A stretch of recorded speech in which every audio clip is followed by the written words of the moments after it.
Hey everybody, how's it going? Wendy Rahilly here. I wanted to talk to you really quick today about 3 things that it takes to be a good leader in your home-based business. Okay, so here we go.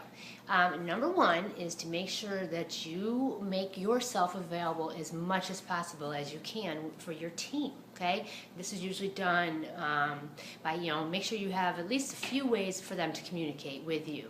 So that could be by phone, by email, it could be by Skype. I mean, that's really good if you can get, if you're able to recruit international members into your organization, then Skype is a great way to communicate that way.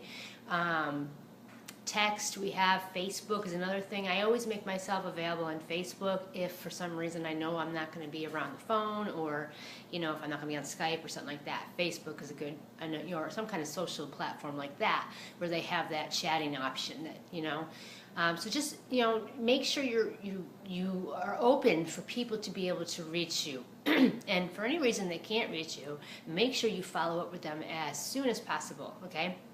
All right, number 2 is to lead by example, okay?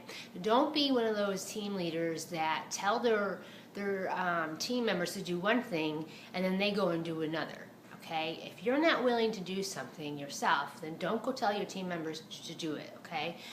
So for instance, you don't want to be sitting there telling them to make 50 calls a day if you're not willing to pick up the phone yourself. Okay, or post 100 ads if you're not doing it yourself, okay?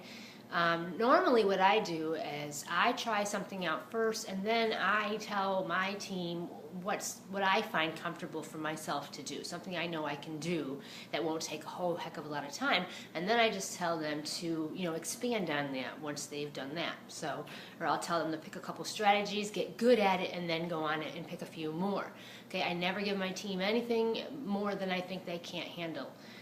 So don't be that kind of leader that's going to tell your team to do something that you're not willing to do yourself. Okay, so lead by example. That's very important.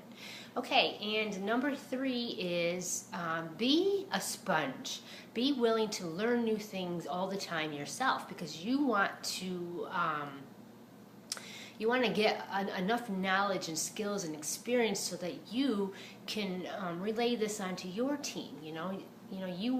Go out there and find out as much as you can. Learn a whole lot about the network marketing industry and about your business and about, different skills and ways to promote your business and things like that, because you want to be able to give this information to your team, okay?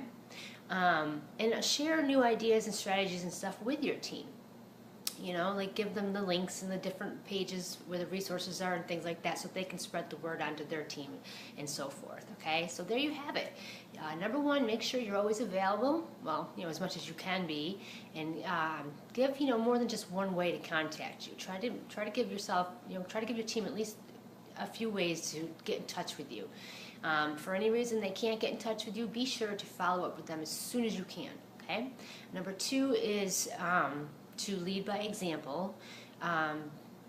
If you're going to give your team some kind of task to do, make sure that you're willing to do it yourself. Make sure you've done it yourself. Always try to do it first before you go and hand it off to your team. Okay?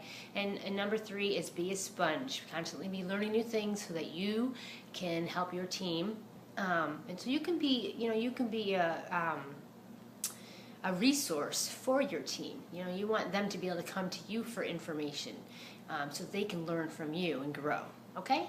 All right. Well, I hope that you've learned something from this video. I hope it's helped you, and I will see you on my next one. Take care.